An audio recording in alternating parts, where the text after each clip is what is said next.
let's say you're socially anxious. Okay, so what happens when you're socially anxious? You go to a party, your heart's beating.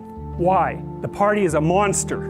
Why? Because it's judging you. And it's judging you, it's putting you low down the dominance hierarchy, because that's what a negative judgment is. And that interferes with your success. And that means that you're being harshly evaluated by nature itself. Right? So you are confronting the dragon of chaos when you go into the social situation. And so what do? You're like this, right? You hunch over, and that's low dominance. I'm no threat. It's like, well, that's not going to get you very far. You know, but that's a logical thing to do in the face of a tyrant. So I'm no threat. You know, you look at the king and you're dead. I'm no threat. I'm hunched over. And then what's happening internally? What are people thinking about me? What are people thinking about me? Am I looking stupid? Am I looking foolish? Geez, I'm awkward. I hate being here. Man, I'm sweating too much. It's all internalized, right? It's all self-focused. The eye isn't working. What do you tell people? Look at other people. Look at them, right? Why? Because if you look at them, you can tell what they're thinking. Unless you're terribly socialized, and some people are. Some people have no social skills, and so the reason they can't go to a party is because they don't even know how to introduce themselves. Like no one ever taught them how to behave. But most people aren't like that. They have the ability. So if they're really introverted and high in neuroticism, they can usually talk quite well to someone one-on-one. Why? Because they look at them. Well, if I look at you, it's another thing to do if you're ever speaking to a group of people. Never speak to the group of people.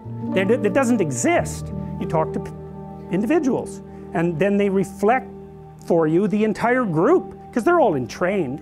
So you look at one person, they broadcast to you what everyone's thinking, and you know how to talk to one person. So it's easy.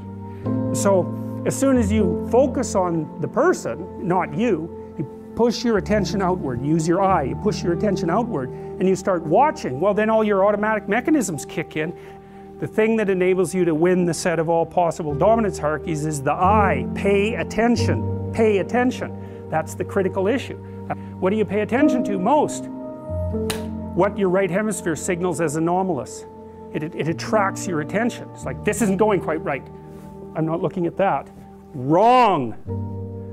That's what you look at. That's what you look at. What's not going right, because that's the terrible monster that might eat you, but it's also the place you get all the information. So that's why it's useful to have discussions with your enemies, because they will tell you things you do not know. And that's such a great thing, because if you don't know them, well, you're not very smart, are you? You know, there may be a time when you go somewhere that's the thing you need to know. And maybe your enemy will tell you why you're such a fool. You know, and a bunch of other things that aren't true too.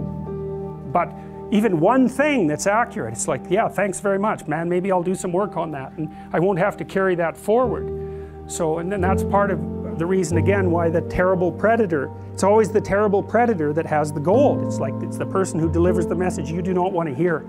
So it's rough, but it doesn't matter. Life is rough.